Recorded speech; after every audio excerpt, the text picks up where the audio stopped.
नमस्कार, अरुणाचल समाचार में आपका स्वागत है। मैं हूं मुरी शोभा। आइए बुलेटिन में सबसे पहले देखते हैं मुख्य समाचार। देश भर में पिछले 24 घंटों के दौरान कोविड-19 के 6,767 नए मामले। असम में कोविड-19 के 4 नए रोगियों का पता चलने से बाद इस महामारी से प्रभावित सक्रिय मरीजों की संख्या बढ़कर 286 हुई।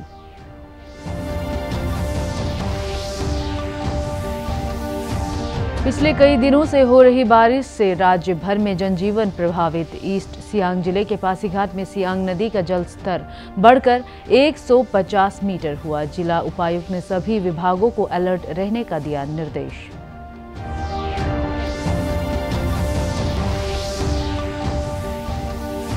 राज्य में लॉकडाउन के नियमों के उल्लंघन के अब तक 10,646 मामले। अपर सुबनसिरी जिले के प्रत्येक चेक गेट पर दिशा निर्देशों का सख्ती से पालन करते हुए राज्य के अन्य जिलों से आने वाले लोगों की जा रही है thermal screening.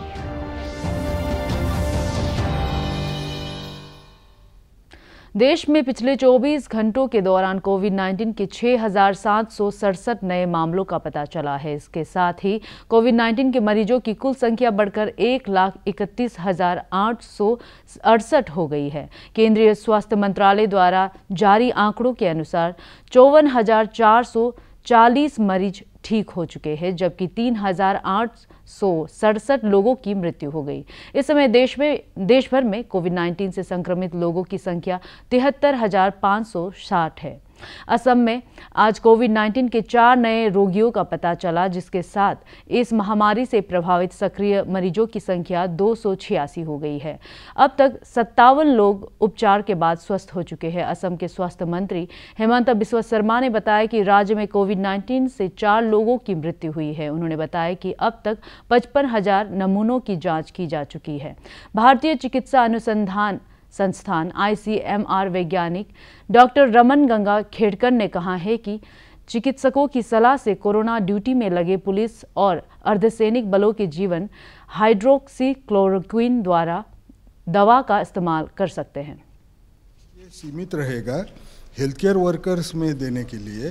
Close contact lab वाले इसमें सिर्फ एक ऐड किए हैं कि जो लोग फ्रंटलाइन वर्कर्स करके जो CISF के लोग हैं या पुलिस वाले लोग हैं, वो लोगों में भी डॉक्टर ने अगर बोला और डॉक्टर ने जांच की, ECG देख लिया, तो उसके बाद में वो थोड़ी ले सकते हैं।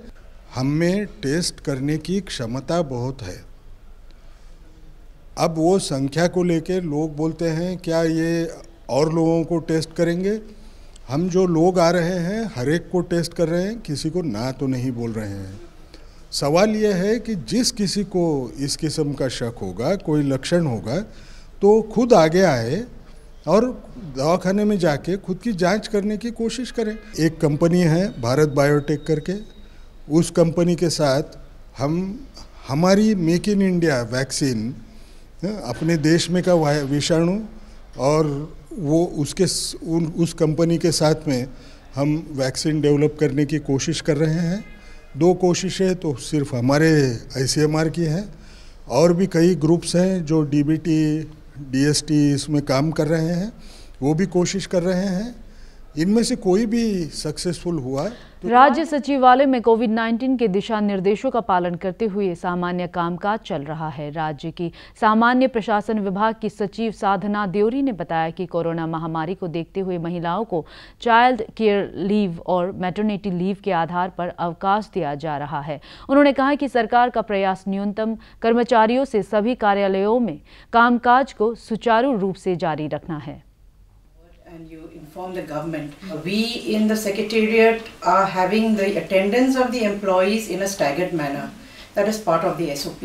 So we have on a rotational basis when the staff are coming in. But yes, 30% of minimum attendance is there every day. And we have restricted visitors. So this has a great impact on keeping the entire environment clean. And you know, the workforce is also coping well with whatever procedures that have to be implemented, and work is going on in a normal sphere otherwise. जो maternity leave avail करे हैं तो उसके लिए कुछ problem नहीं है। अगर जो करना है सिर्फ मैटरनिटी लीव नहीं है, we also have the child care leave. Yes. So either ways you have to apply for it, because we have a lot of women employees in the secretariat, and unless you come forward and you inform the government, it will not be fitting on our part to say that we know that everybody whoever's applied leave is on leave. पिछले कई दिनों से हो रही बारिश से राज्य भर में जनजीवन प्रभावित है। लोहित जिले में अच्छी बारिश होने से एक तरफ जहां खेती को लाभ हो रहा है, वहीं दूसरी तरफ नगरीय क्षेत्र में सामान्य जनजीवन पर असर पड़ा है। ग्रामीण मार्गों पर जगह जगह पानी जमा होने से लोगों को आवागमन में असुविधा का सामना करना पड़ रहा है। मौसम विभाग ने तूफान अम्फन के बाद पूर्वोत्तर राज्यों में कई दिनों तक बारिश की चेतावनी जारी की थी।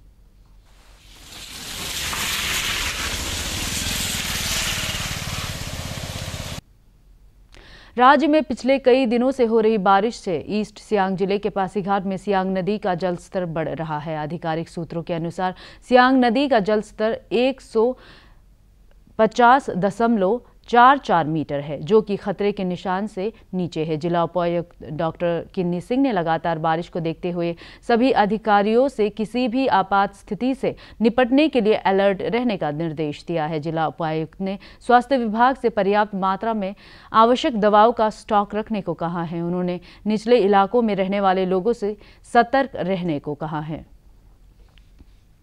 लॉकडाउन में ढील मिलने से पूर्वोत्तर राज्य में खाद्य प्रसंस्करण इकाइयों में कामकाज फिर से शुरू हो गया है। इन इकाइयों के शुरू होने से स्थानीय लोगों को रोजगार के अवसर मिल रहे हैं, जिससे उनमें उल्लास है। खाद्य प्रसंस्करण इकाइयों किसानों से कृषि उत्पाद खरीद रही है और इससे किसानों की भी आमदनी हो रही है। प्रस्तुत है एक रिपोर्ट। कोरोना महामारी में लॉकडाउन के दौरान अब फूड सेक्टर से जुड़ी स्टार्टअप कंपनियां फिर से काम शुरू कर रही हैं। देश के उत्तर पूर्व के दूर दराज के इलाके सिक्किम और सिलीगुड़ी में ऑर्गेनिक फूड प्रोसेसिंग की एक कंपनी सभी जरूरी प्रक्रियाओं का पालन करते हुए काम कर रही है, जिससे यहाँ के किसानों को ऑर्गेनिक उत्पाद को फिर से बाजार मिल रहा है और किसानों को उनकी उपज का सही दाम भी मिल रहा है। हम किसानों को ट्रेनिंग देते हैं और मार्केट एक्सेस प्रोवाइड करते हैं। सीधे किसानों से खेत से माल खरीदकर हमारे यूनिट में आता है, जहां आधुनिक मशीनों द्वारा उसकी वॉशिंग होती है और हर्ब्स को हमारी इनोवेटिव टेक्नोलॉजी द्वारा डिहाइड्रेट किया जाता है, जिससे कि उसमें अरोमा, फ्लेवर और एसेंशियल ऑयल बरकरार। गौरतलब है कि इस कोरोना महामारी में सरकार द्वारा घोषित किए गए पैकेज में जैविक खेती को बढ़ावा देने का भी ऐलान किया गया है। कोरोना संकट के दौरान लॉकडाउन में अब काम काज की इजाजत मिलने से ऑर्गेनिक फूड सेक्टर से जुड़े लोगों ने राहत की सांस ली है। हमने इस कोविड पेंडेमिक के दौरान अपनी फूड प्रोसेसिंग फैक्ट्री को सरकार से परमिशन लेकर के शुरू किया है, सोशल डिस्टेंसिंग और सैनिटेशन के सारे प्रोटोकॉल्स को फॉलो करते हुए। इससे हम किसान को उनके प्रोडक्ट्स के लिए मार्केट प्रदान कर पा रहे हैं इस समय, वरना वो खराब हो जाएंगे, और हम यहाँ के लोकल लोगों को रोजगार भी प्रदान कर रहे हैं। हल्दी आदि का हम लोग फसल करते हैं। कोरोना लॉकडाउन की वजह से हम लोग अपना माल नहीं बेच पा रहे हैं। हम लोग का काफ़ी ज़्यादा नुकसान हुए हैं। हमारा माल अच्छे दाम देके खरीद लिया है, इससे हमको बहुत सहायता मिला है। साथ ही सरकार की गाइडलाइंस का पालन करते हुए फूड प्रोसेसिंग कंपनियों के खुलने से यहाँ के लोगों को रोजगार मिल रहा है। कर्मचारी भी काम पर लौट आए हैं और खुश हैं। में लॉकडाउन होने की वजह से हम सबको कहीं भी काम नहीं मिल रहा था। फूड फैक्ट्री ने हमें ये काम दिया, इस वजह से हम सब बहुत खुश हैं। हमें यहाँ पे टोपी, मास्क और ग्लव्स और पैरोने पहनने के लिए भी दिए जाते हैं और हमें बहुत सुरक्षित महसूस होती है।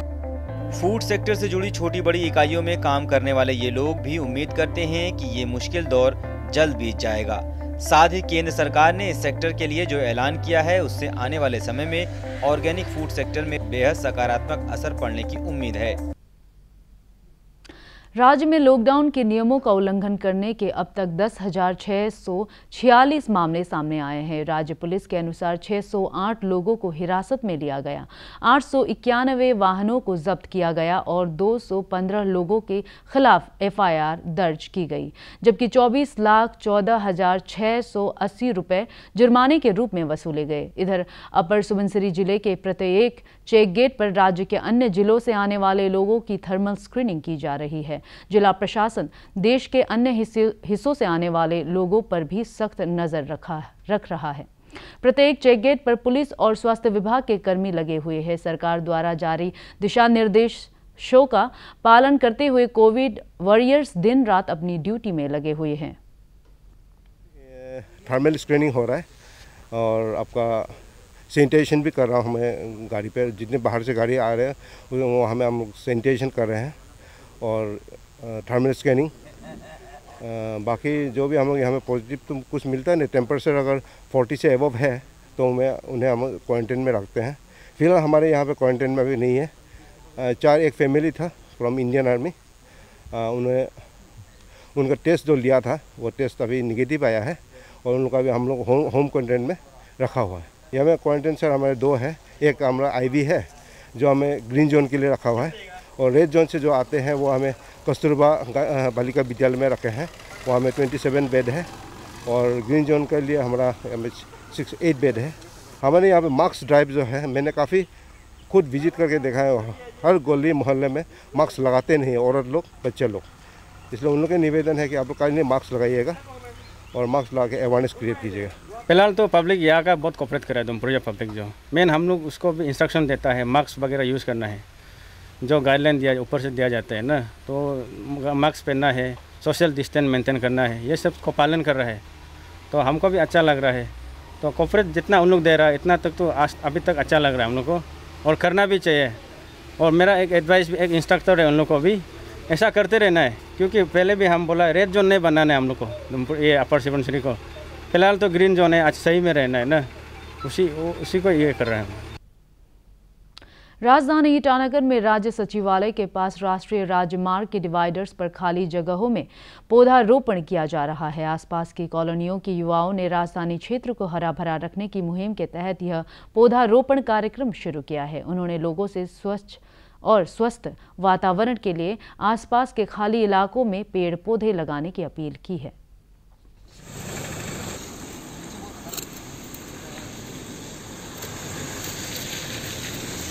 ये हमारा ESS सेक्टर, ई एक्सटेंशन आबूटानी कॉलोनी एफ सेक्टर यूट्स नरवा कॉलोनी का यूट्स लोग ऑर्गेनाइज किया है प्लांटेशन ड्राइव, ताकि हम लोग का ग्लोबल वार्मिंग का वजह से वेदर डिसबैलेंस ज़्यादा हो रहा है, इसलिए प्लांटेशन बहुत ज़रूरी है, ताकि ऑक्सीजन चाहिए हमको जीने के लिए एवरी लिविंग थिंग्स को।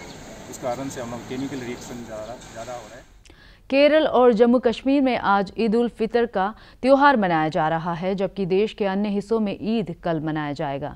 दिल्ली की जामा मस्जिद के शाही इमाम सैयद अहमद बुखारी ने कहा कि समूची मानव जाति इस समय कोरोना वायरस की चुनौती से जूझ रही है और लोगों को इस महामारी के खिलाफ लड़ाई में सरकार का सहयोग करना चाहिए। उन्होंने सभी मुसलमानों से अपील की है कि लॉकडाउन के नियमों का पालन करते हुए वे केवल अपने घर पर ही नमाज अदा करें।